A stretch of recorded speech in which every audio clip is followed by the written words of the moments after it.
Welcome. I'm Dr. Maughan, co-organizer of the Mobility Roundtable, based at the Scape and Zai Research Institute, Mass Eye here at Harvard Medical School.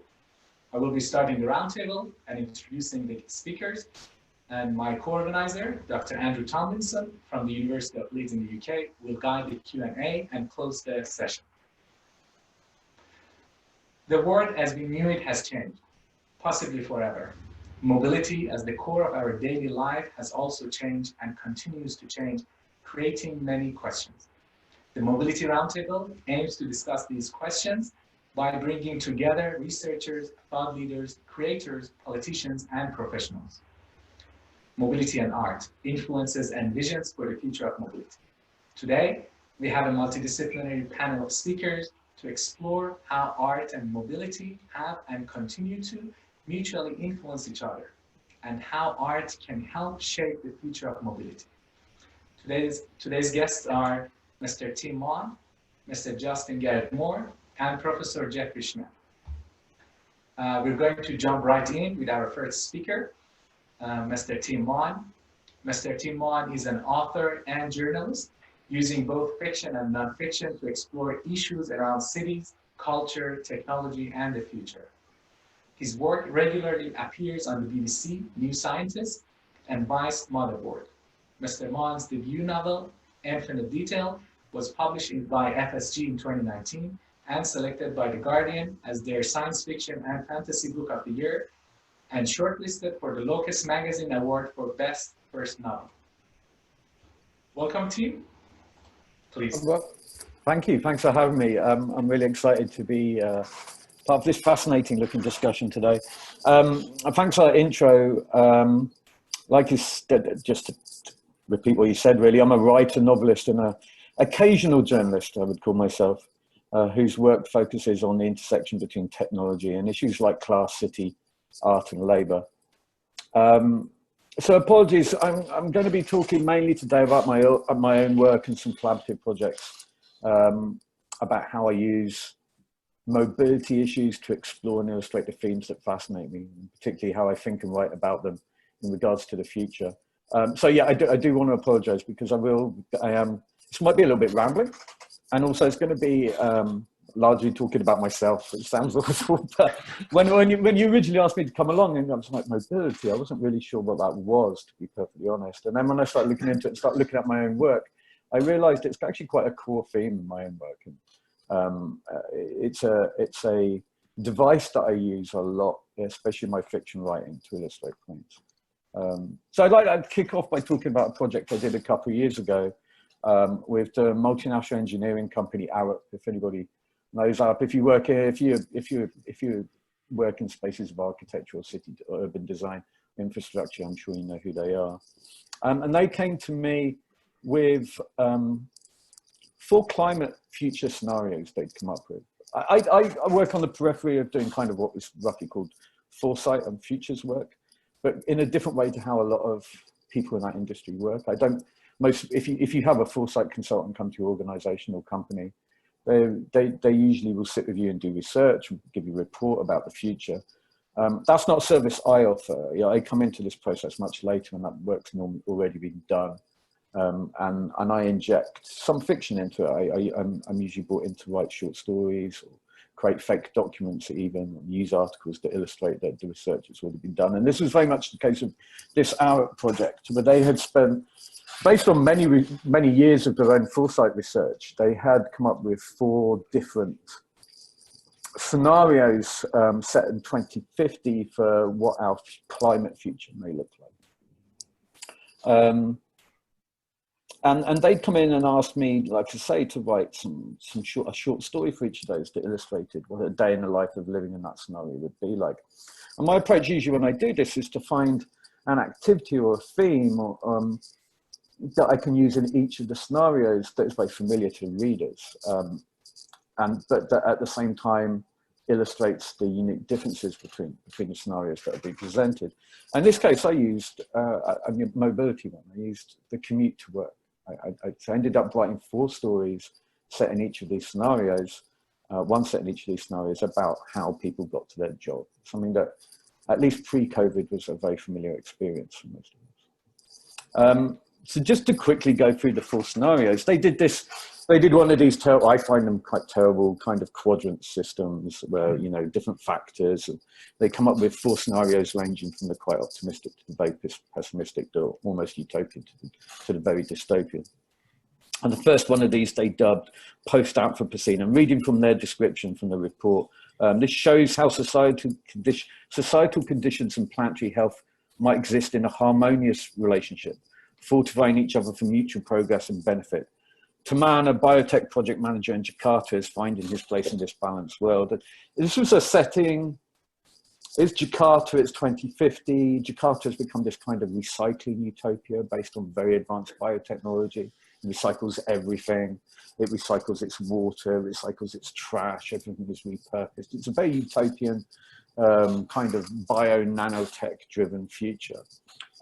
It's a very neoliberal one as well. It's the one that Output are most excited about because they're a corporation, and this is a future where corporations have basically not taken over, but they've definitely led the way, and they've done it in a very positive way, in a very giving way. And it was one that actually chafed up against my own personal beliefs in quite strongly. It's one I found was slightly unrealistic. But anyway, so I went on with the story, and the method of work for Taman that I picked was a bicycle, because this was a future about balance and about equilibrium, and just the image of a bicycle and how that represents the transit situation and its kind of carbon neutralness seemed to be the most fitting one for me. So I describe him, you know, riding his bike to work past these swamps which are full of biotechnology reprocessing waste material and stuff. But at the same time, because I wanted to push back on that neoliberal future, having been bombarded by advertising constantly in his Bluetooth headsets, from adverts he's passing firing augmented reality images at him and stuff like this, because I wanted to kind of not blink away from that corporate future that Arab seemed so excited about. The second scenario was called Greentocracy, and this is the one that to me felt actually the most realistic of the positive scenarios, but it's one that Arab were a little reluctant to push so hard, I think. And from their description, describes an improvement in planetary health, which has been enabled by severe restrictions on human society, restrictive living conditions, conflict and authoritarian regimes prevail. The accompanying story details the everyday compromises made by Musa as he heads to work in eastern Senegal. And so this is a future where governments have had to step in. They've had to limit some human activity. They've had to take controls. They've had to heavily regulate certain industries. They've had to nationalize potentially certain industries in order to slow global warming. And it's happened after a series of terrible storms, a global climate collapse, which has really shook most societies and countries. For Musa, the route to work I picked for this was a bus. The bus felt like the communal experience. It felt like a situation I could put here in that really showed that he was part of a mass of people, a community of people. Also wanted to signify that kind of the end of luxury to a certain extent. I think we unfairly, you know, a lot of people, especially in the West, especially in the US, see buses and public transport as unluxurious. So they wanted to play with that a little bit, kind of point out that there are maybe some restrictions and some conveniences we might have to give up as we transition out of being such an individualistic society. The next one was probably the most depressing, the most violently depressing of the scenarios. They dubbed it Extinction Express, just to set the scene. And it depicts both declining planetary health and societal conditions. It's questionable how much longer humanity can survive. In the scenario, Caitlin, an Oslo-based commodities trainer, is shocked into facing the realities of a privileged existence. And Caitlin's method of transport is a self-driving limo, and she's one of the 1%. She's a high-level hedge fund trader dealing mainly in mineral and rare earth stocks. And she is traveling between two domed neighborhoods. It's a scenario where the climate conditions have got so bad and smoke from forest fires around Oslo has become so bad that the richer neighborhoods have started to build temporary or increasingly permanent domes over themselves. So many ways that Beijing builds domes over the playgrounds and schools and stuff. It's kind of an extension of that. But she sat in her car in the scenario, and she sat in the back looking at her stocks on her iPad or augmented reality glasses, and she's looking out the window, and everything seems nice. It's kind of pristine and nice, clean Oslo streets, Scandinavian design, the countryside in the background. And then suddenly something happens, the car stops. The window is broken and it glitches, and you realize, and she realizes that this is not reality. She's looking at an augmented reality image presented by the car screen. And what is, in fact, is outside the homeless camps being broken up by police. A protest is happening. And in the back, the hills are on fire. The mountains are literally burning. Wow, 2 minutes. Okay, I'll whip through this very quickly. And the final scenario was called Humans, Inc. And this is, read from description again, represents our current trajectory. A world in societal conditions advance at the cost of planetary health. The accompanying story describes Yuka, a Nunavut native, as she struggles with the changes that engulfed her once remote home. And this is a future from the north of Canada here, where the melting ice sheets have opened up areas to exploitation that weren't previously available. So Nunavut now has become this frontier world of mining, rare earth mining, and also agriculture, cannabis crops, stuff that can now be used on this exploitable land. And Yuka, the character, she works in retail in this what is a frontier town. And her commute to work is by foot. She walks. Partly to kind of emphasize this is a very new town. It doesn't have maybe infrastructure, or maybe in this kind of individualistic, very materialistic pointed society that sort of infrastructure isn't important. But also I wanted to have her at street level, encountering this frontier town, like similar to frontier towns around rare earth mining that I'd seen in Inner Mongolia and China from my reporting there. So those are 4 scenarios, and how I used mobility and transit to kind of illustrate them and to kind of hopefully pick apart the inequalities and stuff. I've got some other stuff I'd like to talk about, maybe questions about my novel and about how mobility features and that. But if I only end just one point, since we're talking about the future, I'm going to say something that's very cliched, but often cliche is very true, and I find this is incredibly true in my work. Whenever we're talking about the future, what we're really talking about is the present, whether that's in science fiction or foresight work. We're really not making predictions. We're analyzing our present and looking at our fears, our desires, those issues that press on us, right? And I think that's, in any talk of speculative work or futures, that's the most important thing to consider. And that's not a bug, that's a feature. That's the most important thing that you can take away from this work. And as a science fiction writer, it's certainly the most important thing I think we can take from science fiction. Thank you. Thank you, Tim. Thank you very much. Our next speaker is Mr. Justin Garrett Moore. Mr. Justin Garrett Moore is a transdisciplinary designer and urbanist and the executive director of the New York City Public Design Commission. He teaches for the Urban Design and Urban Planning program at Columbia University, GSAPP, and is a faculty for a design justice-focused seminar at the Yale School of Architecture. Mr. Moore is also CEO and director of Urban Patch and board member of Black Space. Welcome, Justin, please. Great, thank you.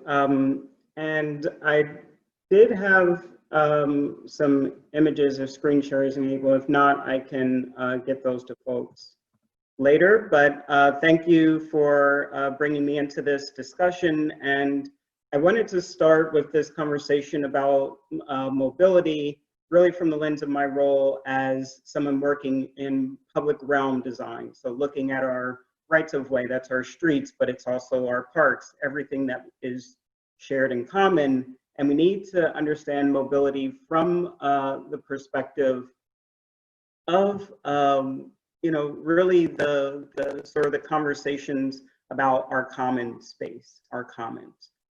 So I'm quickly sharing here. Hopefully you can see the screen. This is some work from Black Space that was just introduced. This is a manifesto of ideas for how we talk about our spaces, right? So if we want to talk about our future, it's important for us to also talk about kind of how we work and operate as people that are designing and building the city. So these are some general principles, and I wanted to kind of highlight a couple of key ones that are relevant to this conversation about mobility. One of them, the principle says, reckon with the past to build the future. This is important because this idea of acknowledging history's injustice, innovation, and victory in spaces and places is something that we have to introduce into our conversations about cities and built environment, and especially about the future, right? We have to acknowledge the past, right? So what is the past of mobility, right? The human beings kind of on the planet all of this time, one of our greatest innovations of mobility was the transatlantic slave trade, right? The decision by people in Europe to exploit labor and resource and innovate with extreme kind of a case how we talk about mobility, right? So in the United States, that's 400 years of conversation about mobility that has affected people's outcomes and continues to affect mobility as we see it today. Right. Another principle here down the bottom, manifest the future, right? So this is to look at kind of the social considerations when we talk about the future and mobility. Very often when you hear people talking about the future, there are these sort of tropes and identities and images put forth, and it typically doesn't include Black people, right? And so there are conversations about the future and to make sort of claims and assertions about that, and that how we're creating our spaces, how we're imagining our spaces, and our mobility in those spaces is something that we all have to collectively take responsibility for, right? And so this is where I think kind of the role of art and public art is key. So I was asked to speak more to the role of art in design and public space and mobility in general. So I've got some images. Forgive me, I'm a designer, so I have to use images of sort of examples from New York City where we've been having these conversations about how art in the practice of design and making of space kind of affects our spaces of mobility and commons in the present, and hopefully in our discussion we can talk about how that bridges into the future. So this is just an example of a New York City street, right, where art has been kind of incorporated into our space and our built fabric, and this is something that is of interest. And so when we talk about the role of art and public art, we have to talk about these sort of intersections and overlap between public space and the responsibility and role of public space, like as infrastructure, what does it do for the city?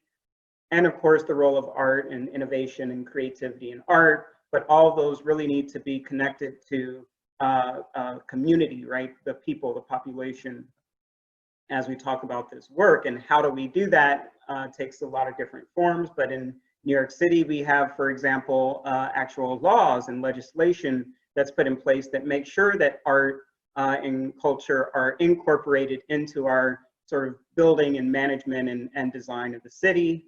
So there's a percent for art law that requires that portion of capital project funding, so reconstruction of streets and infrastructure, incorporates art into that process, right? And it's something that we sort of work to advance. But mobility needs to be understood in a context, right? It's not only the street or the transportation system. Mobility is kind of a continuum of all of our different kinds of experiences, right? And so this bridges lots of different kinds of spaces and conditions. So of course it's our streets and our transit systems, but it's also our courthouses, right? Our spaces of justice. It's also our schools, our spaces of education. It's also even our places of kind of emergency care and assistance, right? So mobility takes lots of different forms, and we need to understand kind of how art and space and design and culture connect into that. The image on the left is a Percent for Art project that's located on the roof terrace of a new public school in Queens. And so like this sort of idea of what these young people have access to, right? A different kind of social mobility and access that art helps to define. And you know, it's creative, right? Designers sort of enjoy spaces. Mobility can include other conditions. It's not just about capitalistic movement of people for capital and jobs and economy, but it can be about play. It can be about health, right? So different forms of mobility needs different designs and different types of spaces. So this is an artist working with a park playground designer to create this sort of soundscape to incorporate new forms of space and new forms of experience in the kind of the play space of our young people. Right, and so how artists and art gets incorporated has like a process, right? So mobility is also about inclusion, like how work is developed. And so looking at the appropriateness of context and place, considering things like cost and durability over time, the idea of artistic vision, these are all things that can be incorporated. And so I just have in this presentation just a lot of different examples of this in our city, right, where arts and culture has been used to sort of shape space, kind of help create space, identify space, and connect people to space, right? So mobility, we think about movement, but mobility can also be about place and stasis, right? Kind of over time, the investment and value of our space that then kind of creates sense of community, creates civic engagement and participation over time. And again, mobility in our conversations about future always being anchored to our present and past in a way that's responsive and responsible and reflective of changes in community and changes of culture.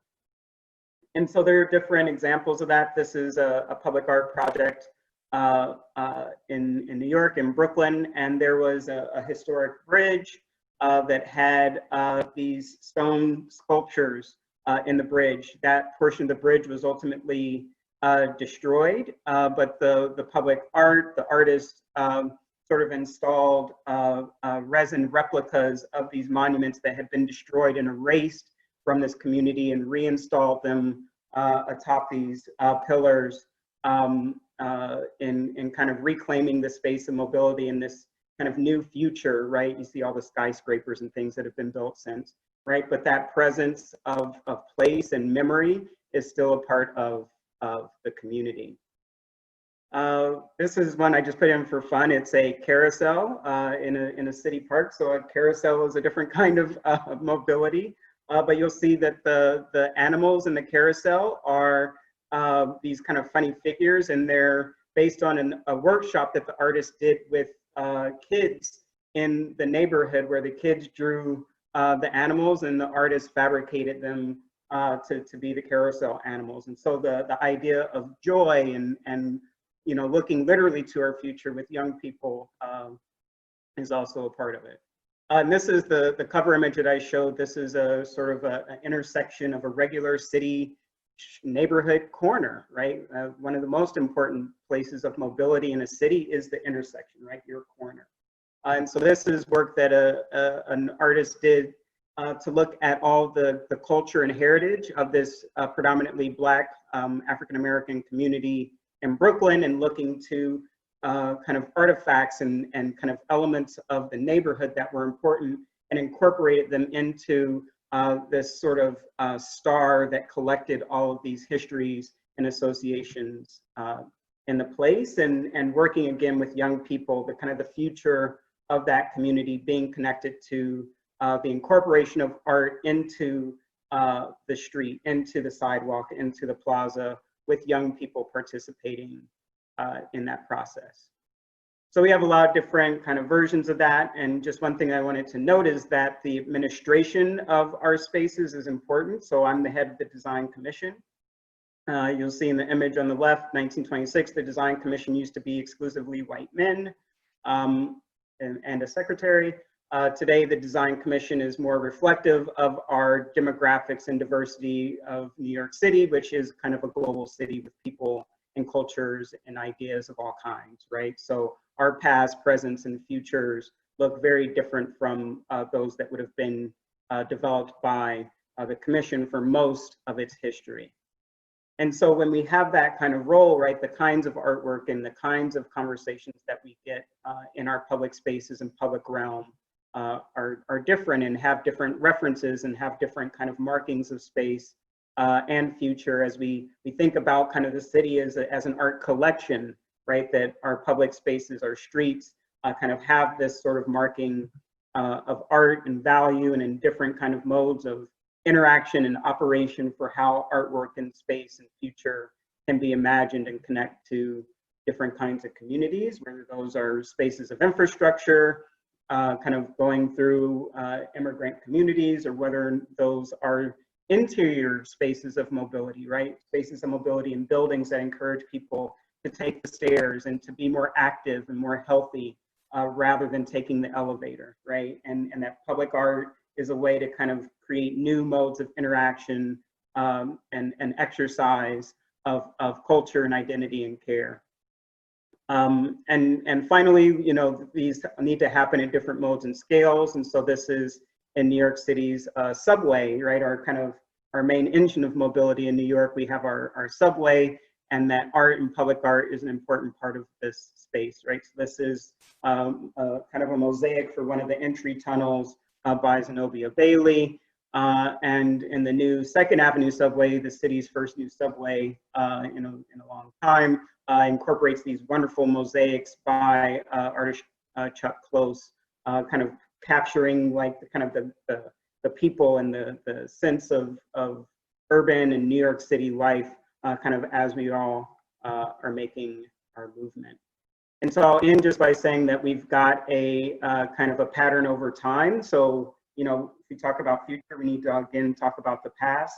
This is our pattern over time of kind of when the city first started building its public spaces and public art, and you'll see that it was predominantly white men, but over time, women and people of color are becoming more and more a part of that collection, and including who is marked and valued in our public spaces, like this new monument coming for Shirley Chisholm, who was kind of the first Black woman representative in national government, now kind of again taking over her presence and history, marking this important space in New York City. So I'll end with there, but you know, really kind of my point is really as we talk about future, that we really bridge to kind of understanding and reckoning with the past and understanding things that need to be corrected is as important as imagining kind of this dominant future, which becomes sort of taken over, right? The smart city and white people building lots of technology, and it's going to make all of our lives better, still leaving behind the majority. Thank you very much, Justin. Thank you. Our third speaker is Professor, I'm not muted, am I? Oh, no. Our third speaker is Professor Jeffrey Schnapp. Professor Jeffrey Schnapp is the director of metaLAB at Harvard and co-director of the Berkman Klein Center for Internet and Society at Harvard University, and chief visionary officer and co-founder of Piaggio Fast Forward. Professor Schnapp is the Carl A. Pesco-Solido Chair in Romance Languages and Literatures and Comparative Literature in the Faculty of Arts and Sciences, and is on the teaching faculty in the Department of Architecture at Harvard Graduate School of Design. Welcome, Jeffrey, please. Yeah, thank you, Mushtaba. And Justin did a terrific job of introducing the centrality of public art as a feature of the urban landscape and its relation to models of mobility and their social implications. So I'm going to shift my own focus away from that sector towards rather the question of mobility as art. In other words, the way in which mobility forms themselves are forms of cultural expression, understanding art in the broadest possible sense. And what I want to emphasize in terms of my own focus is my interest in the question of what comes after automobility. We're living with the legacy of a 20th century model of urban development that has completely reshaped the urban landscape, sacrificed our cities on the altar of automobility.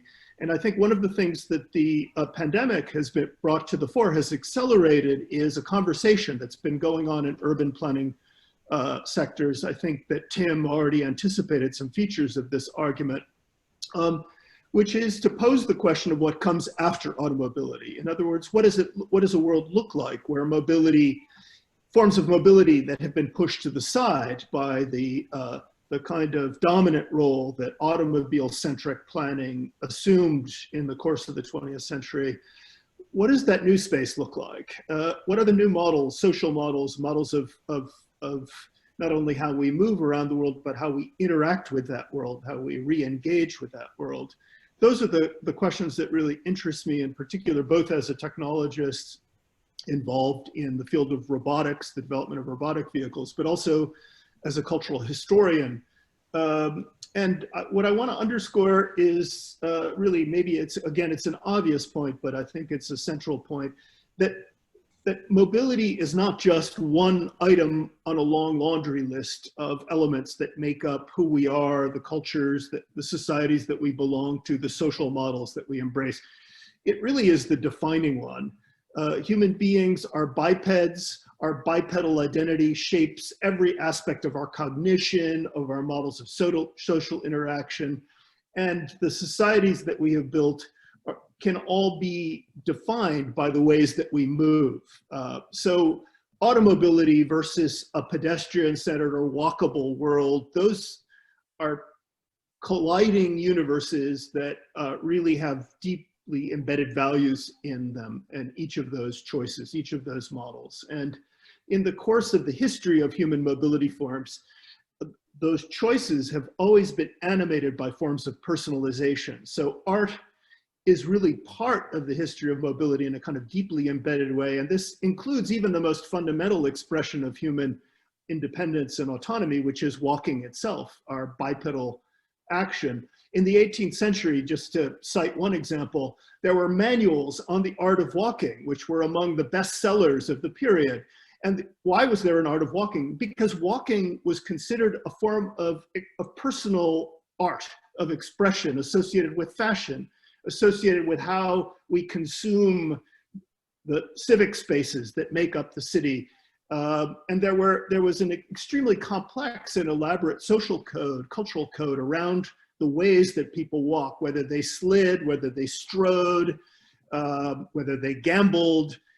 So I just want to make that point because in the course of the subsequent history during the Industrial Revolution and beyond, every single mobility vector has undergone that process of personalization in one form or another.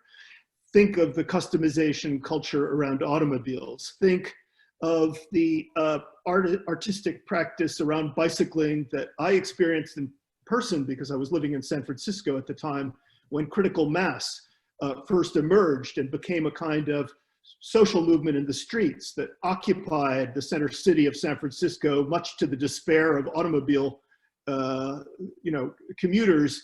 And the bicycles that were out there occupying those streets were bicycles that were constructions of the imagination, typically welded together out of fragments of other bicycles.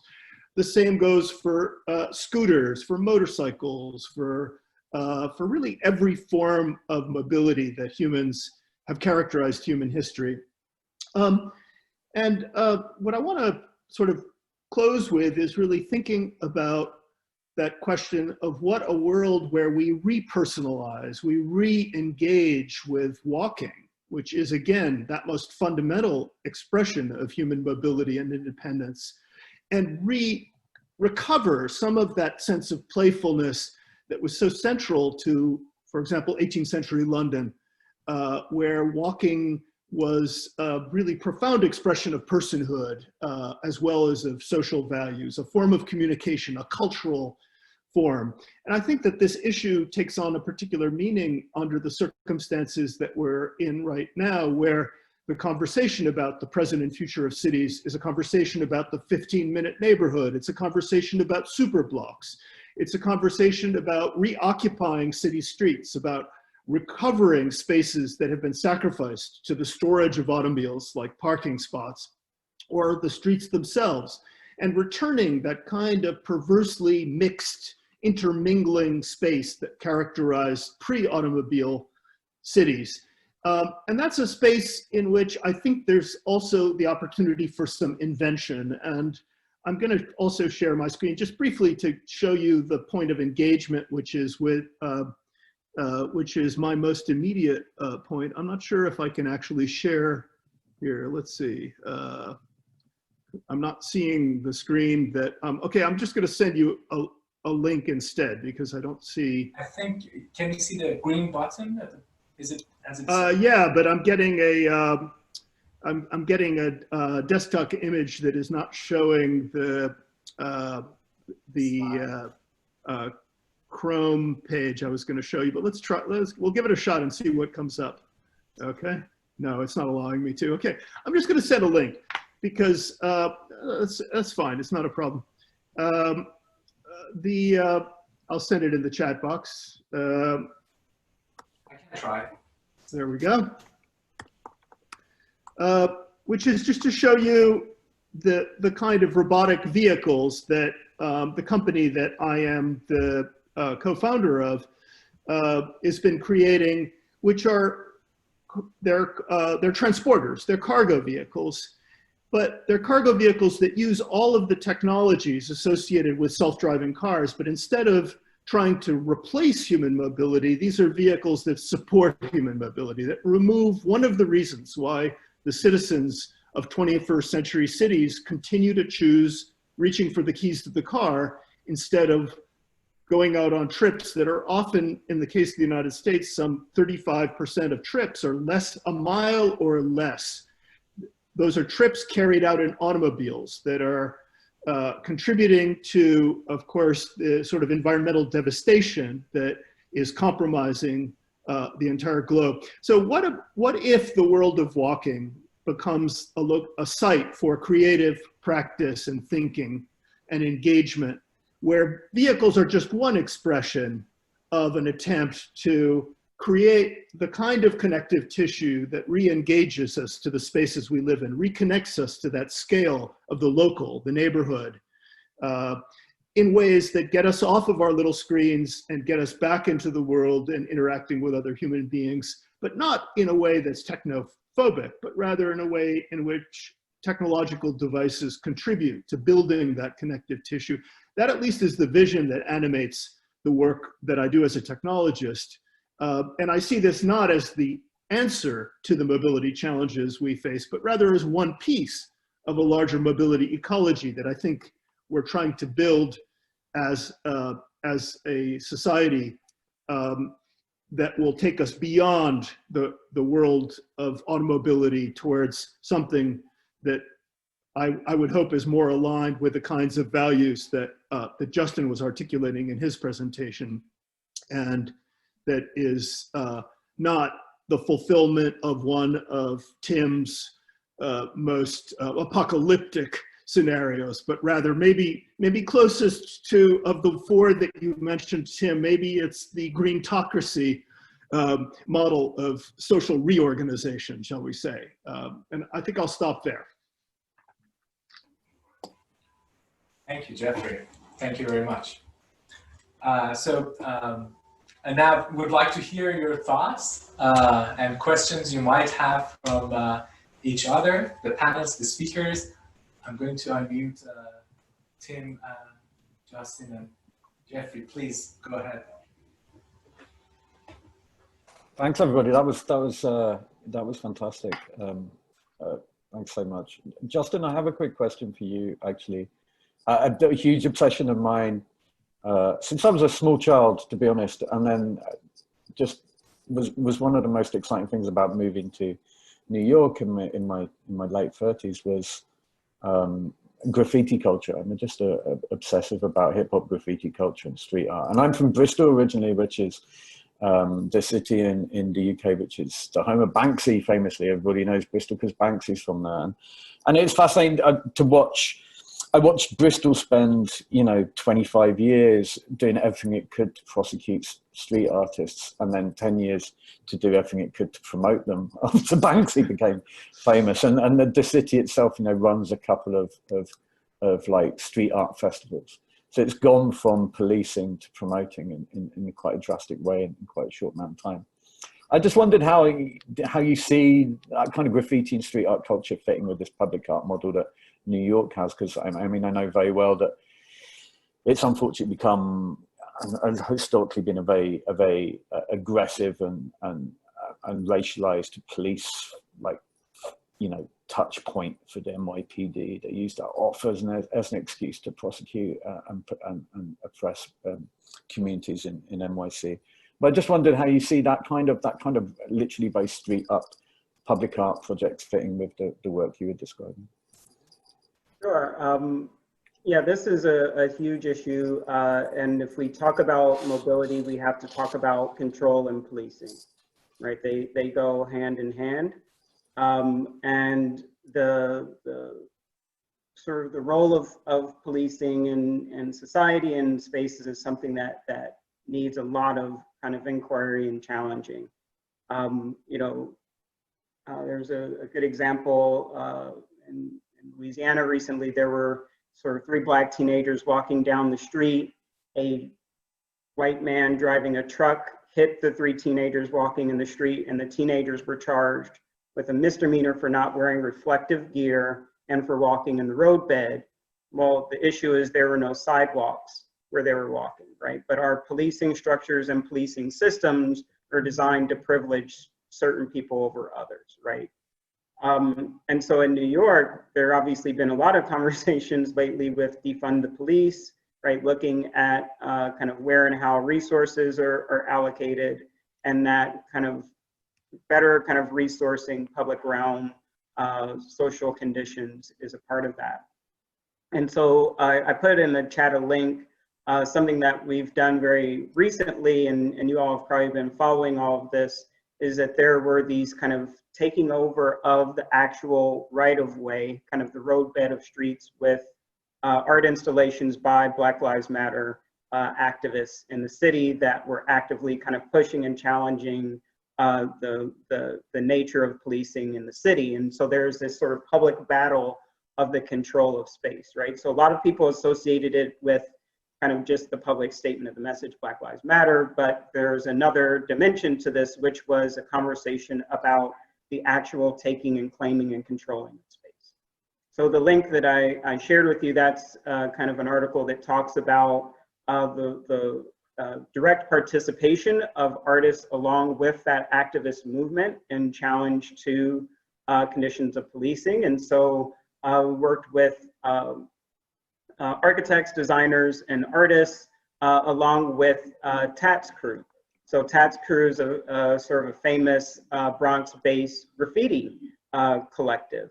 And so Tats Crew is literally who installed a 600-foot-long mural that says Black Lives Matter that forced the closure of the street in front of the New York City courthouses, right? And they painted and kind of installed these messages by artists, all kind of intentionally not famous artists, you know, like people that kind of are left out by the systems of power and agency and control, right? So there's this work of identifying, you know, a Muslim American artist, identifying LGBTQ artists, and kind of providing this sort of huge platform with the agency and knowledge and expertise and technical skill, right, of the graffiti artists, right? So this valuing of art, and that happens in this bizarre way where it's like, it's renegade, but then it's not sort of valued as kind of technical expertise.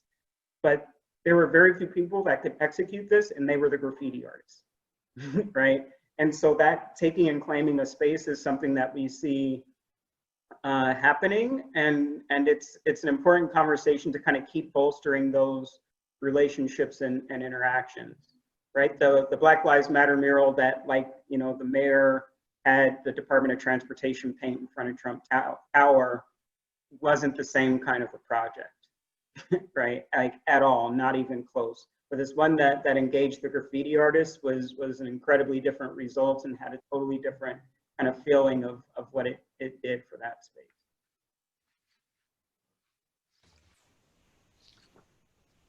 Excellent, thank you. And yeah, it's fantastic to hear people talking about the technical skills of graffiti artists. It's a whole, it's a whole, like, It's literally a different form of art. The use of materials, the use of surfaces, the use of chemical, everything is something that people outside, people just see kids with spray cans and they have no concept of the Right. decades of knowledge and technique. It's really hard to do. Oh yeah, it's incredibly hard to do. but it's a part of that conversation. Something that I kind of appreciate in this conversation is this idea of the role of the individual. So in this sort of connection, because like positioning individual to collective and then to the common or the aspect of governance is something that we do have to have a better way to kind of understand and talk about it. And so, you know, graffiti as, you know, the commoditized kind of thing of interest versus like the graffiti artist, right? And what's their motivation, what's their identity, and what's their kind of purpose in claiming space, right? That goes to some of the points that I think Jeffrey was pointing to, like this idea of freedom of expression in space, even by the way that you walk, right? Or kind of how you choose to kind of navigate kind of common territories is a really important topic that I hope mobility and urbanization, whatever you want to call it, really start to kind of center those more and think about how it connects to those sort of kind of future scenarios or future outcomes that you're bringing up, Tim. Thank you, Justin. Thank you, Tim. Jeffrey, I want to sort of build on what we talk and ask about having mobility as the art. How can this art be inclusive? My passion is disability, my work is disability, but any form of inclusive mobility, how do you think that can happen? Yeah, that's a great question, and I think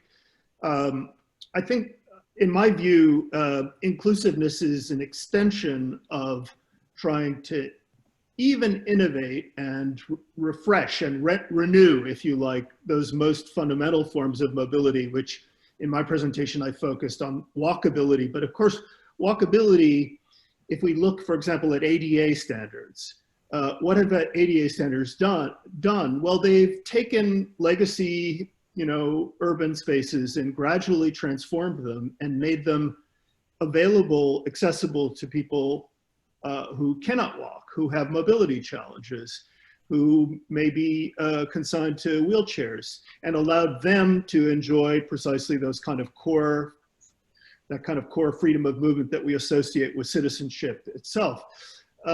What's interesting about those kinds of hacks, if you like, in the urban fabric is that they also open up spaces for other kinds of movement, whether it's the differently abled, being able to move around, or it's new kinds of vehicles like the JITA robot, which I gave as an example, where the very vehicle that uses optical navigation to track, follow, intelligently knowing the etiquette of sidewalk spaces, a human operator tracks perfectly well behind somebody on crutches or somebody in a wheelchair.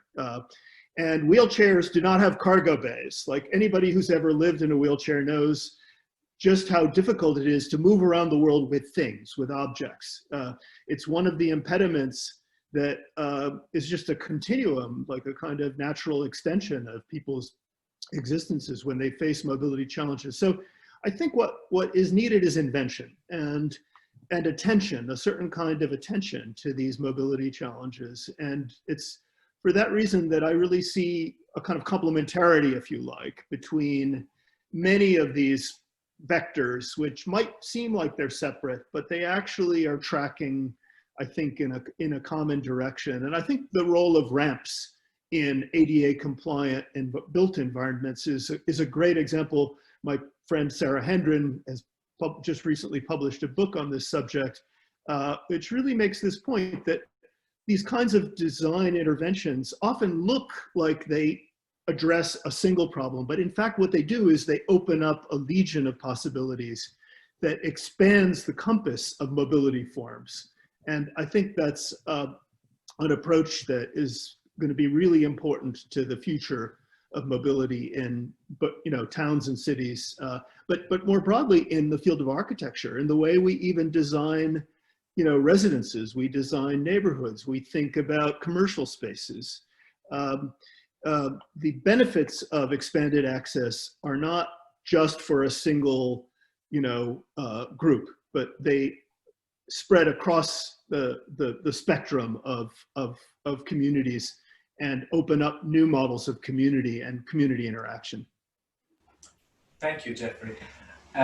Andrew, if you have, I wanted to ask a question from Tim, but please you go ahead and ask your question, and then I will ask. Well, yeah, I'm going to ask Tim a question because really fascinated, Tim, to hear how you used your work to envision the future and to get people to engage with these future visions.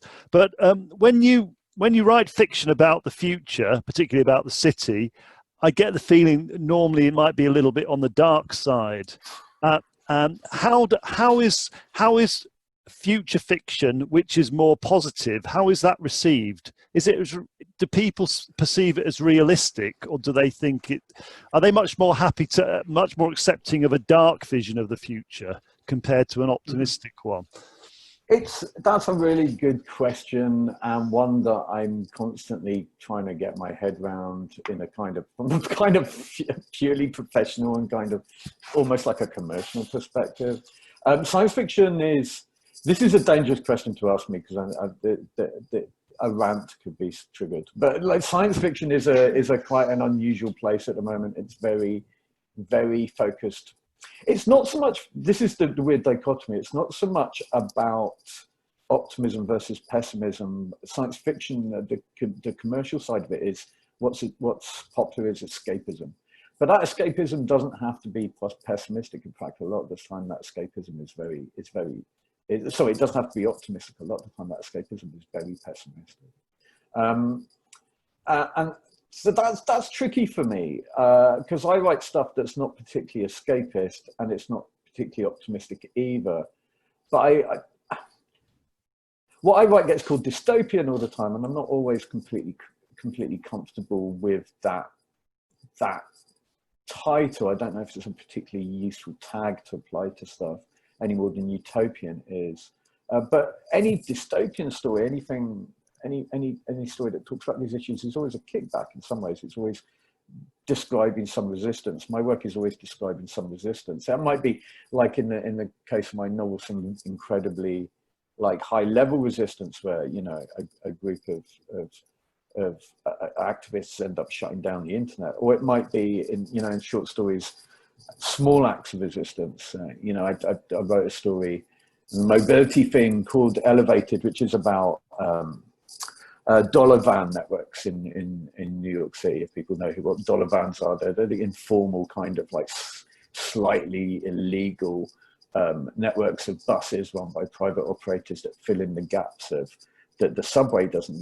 For example, you talk about Chinatown in New York, and most people think of Chinatown in Manhattan, but there's actually several Chinatowns, a large one in Sunset Park in Brooklyn and a large one in Queens. And getting between those by subway involves coming into Manhattan and out again. There's no direct line. So these informal networks have sprung up that offer these kind of these more direct lines. And I talked about those as in the face of a New York that's been heavily kind of colonized by driverless vehicles. And so I kind of like to think of it, what I'm doing is kind of looking at sort of acts of, even though it might be quite pessimistic, I'm looking at hopefully acts of resistance and acts of taking a stand. It's weird because people say your work's very, very miserable, it's very depressing. And then I see the books that sell well in science fiction. They're generally about genocide in some way.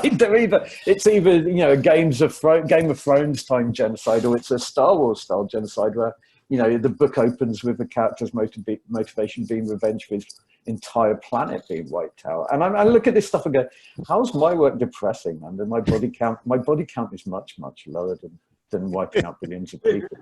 So these ideas of depressing or optimistic are kind of lost in this kind of like entertainment sphere of just, it's very much about individual rewardment. So it's very much about someone getting vengeance or someone having a character arc where, they're Kylo Ren and they used to do genocides and now they feel conflicted about it. And these kind of these kind of things, which to me make me very uncomfortable. But that's kind of the prominent, the most dominant kind of dominant themes in popular science fiction. Thank you. Thanks, Tim. Thank you. Can I ask Jeffrey a question if I can jump in? So really interested in your mobility as art theme and the kind of the totemic image of the future from the past has always been the flying car. And now we're in an era where we can technically achieve flying cars, and in Dubai potentially they have them already. Obviously, what would be your totemic image of the future of mobility if if going into the future, thinking about the future? Well, as a provocation, I like to say, especially in front of large groups of engineers in Silicon Valley, that the future of mobility is walking. So that's of course a provocation, because I believe that walking is not a monolith. It's something that it's an expression of mobility that undergoes a million forms of elaboration, and that there are forms of invention connected to it, like the robotic vehicles that myself have engaged in the development of. But what I will say, just to return to the theme with which I began, is that the question I like to ask is, with the enormous focus on self-driving vehicles as the kind of icon of the future of mobility, do we want to live in the kinds of cities? I mean, this was already anticipated by Tim's presentation. Do we want to live in the kinds of cities that we would have to redesign in order to accommodate self-driving cars, not to mention flying cars, as the dominant actors on the urban landscape? And I think the answer is palpably no. We know a lot about those cities already because we inherited cities like those throughout the world. And I think the costs, whether they're environmental costs or social or cultural costs of that model of urban development, far from being reduced by the substitution of self-driving vehicles for, human-driven automobiles, or, flying drone-like cars for ground cars. I think they would be increased. I have not seen compelling arguments for the way in which those technologies address the fundamental urges and needs that are shaping the current conversation about the design of cities. So I think vehicles are vehicles of values. They convey values. They have values embedded into their design.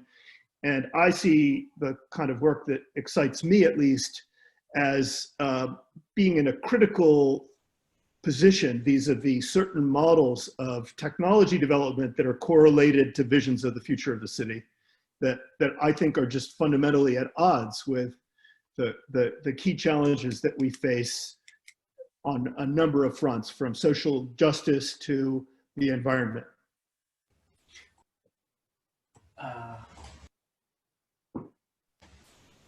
Thank you, everyone. So we're over, but I want to just one quick question from Justin. In terms of the impact of art and mobility, I don't know if you've ever measured, is there any specific type of art in public space that creates the most influence in behavioral change, in the way people move, in the way, for example, encourage walking or whatever? Is there any type of, please go ahead. Yeah, I mean, the best answer to that is trees.